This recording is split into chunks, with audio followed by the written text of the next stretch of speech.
Welcome to you from Days to Years. We're so excited for you to be here.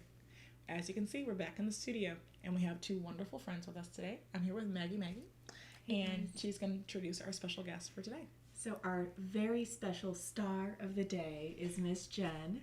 Oh, Jennifer, I'm sorry, I already shortened your name. And she's going to talk to us about gratefulness and finding the silver lining in situations that you wouldn't expect. So thank you for being here today. And I'm just excited for you to speak your truth and speak your story because I think you're amazing. Thank you. Thank you for having me. Thank you. So just tell us your story, like from the beginning. Okay. Or what beginning you want to start with. Okay. So I don't like to use the word victim. I like to use the word survivor. Mm-hmm. I am a survivor of domestic violence, and it started many years before, but when it finally was exposed was in 2017 on Christmas Eve. My ex-husband, we were driving home from a Christmas party, and we were on 275, which is a very big highway in Tampa here, and he decided to start abusing me in the car. He got very angry and violent, and he threw me out of the car. The car was moving down the highway. Yes, the car was moving. He was going faster and faster.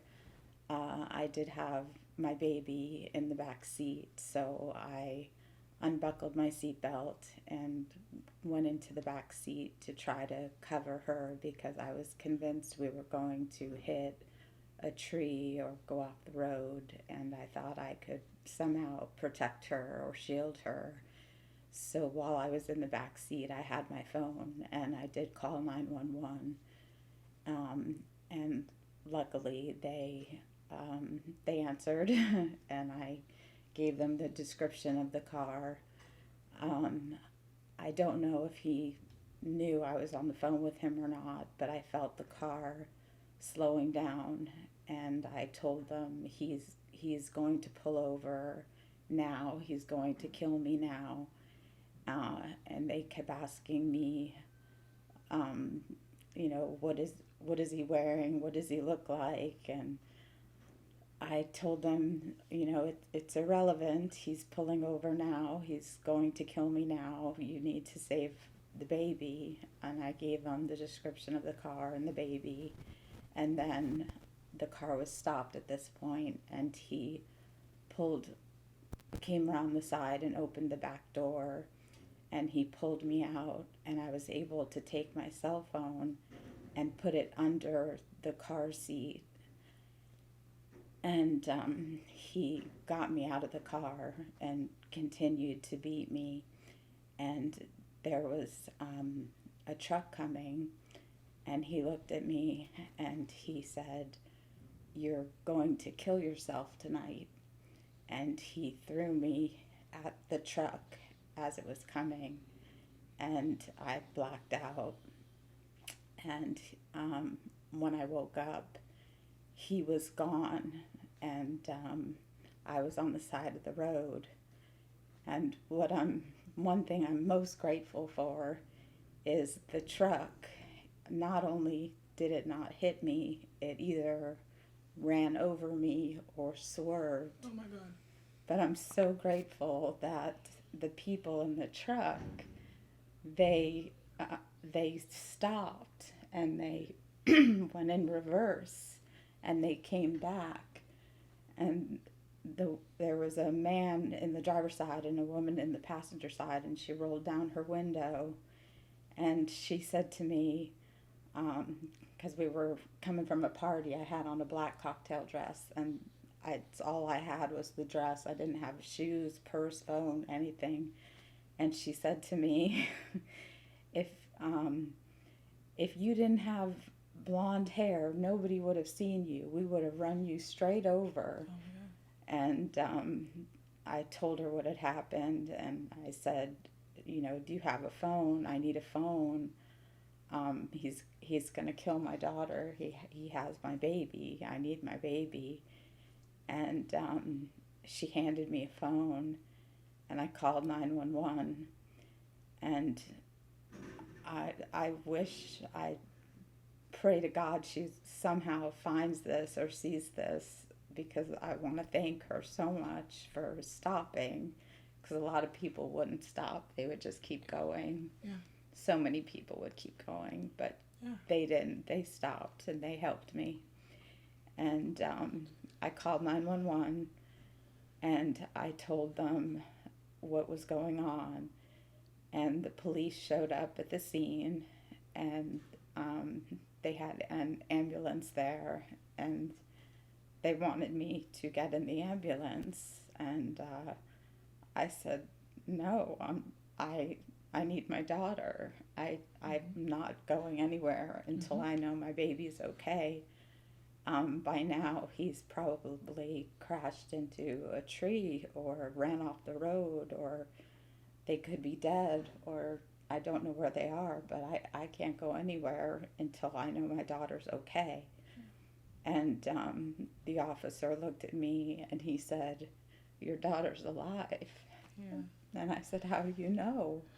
And he said, because we can hear her screaming. So even though you're going through hell, you still found a way to make sure that someone could get your daughter and make sure she was safe. Yes, yes. And I was so grateful that they had her. They kept that phone call, that line open that I put under her car seat. They were listening the whole time. Oh, I'm going to break out into tears. Yeah, that's a mother's love, a mother's instinct. Yes. And they had her on the phone, and they were listening to her. They listened to the whole conversation. They had her. He told me, I hear her. She's alive. And I'm so grateful that they went after her. So I still refused to get into the ambulance because I said I have to see her. Yeah. I went from I have to know she's okay to I have to see her. Yeah. So at this point, I called my family, my parents, my sister, my whole family showed up, and I had a concussion, so I wasn't thinking clearly, but You've just been through one of the most traumatic experiences of yes. anyone's life. Not just the concussion. My God, your husband tried to throw you out the freaking car. Yes. At a semi and say it was suicide. Yes. Yeah. I mean, yes. The concussion's the worst of your problem. It's the least of your problem. It's the other part. Yes. Yes. So the police were there with my family, and they were trying to brainstorm to figure out where he would go, where he would take the baby. And I asked if anybody had an iPhone, and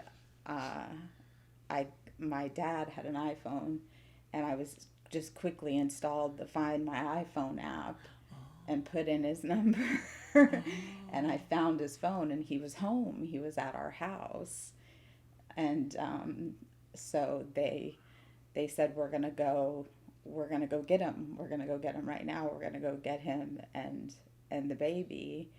And me not being able to think very clearly, I pulled my dad aside, who was a cop for 20 years and is an attorney now. And I said to my dad, I must have been watching too many TV shows. I said, no cops, no cops. Oh, 1 second. We need to take a short break, and we'll be right back. Welcome back, and we're talking to Maggie and Jennifer's telling her story of finding gratefulness in a very hard and almost hellish place, and she's telling us her story of not being a survivor of domestic violence, but I'm going to say overcoming. Hi, Jennifer.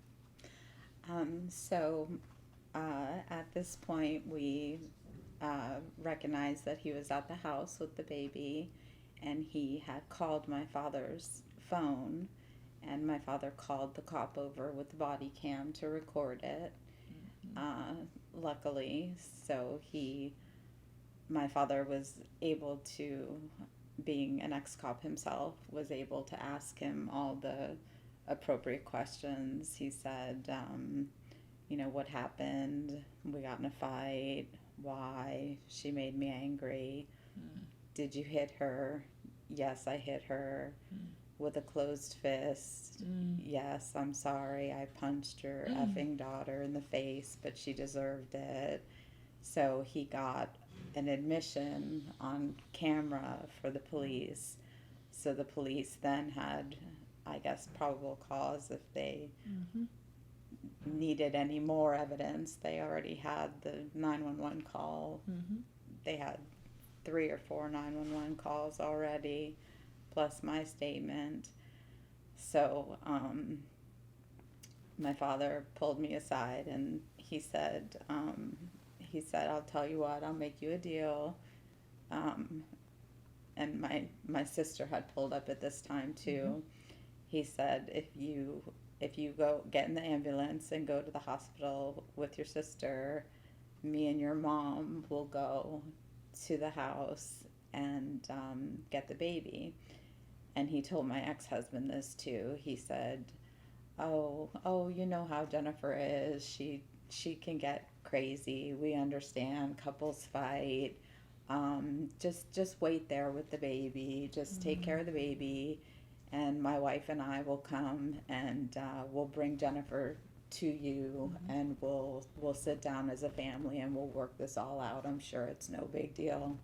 No big deal at all. He was trying to gain his confidence and put him at ease before he punched him in the gut. Pretty much. Yeah. But you have to. It's sad in those situations. There's specific police jobs for that. Negotiators. Yeah. Yes. And you literally, 1 second. We need to take a short break and we'll be right back.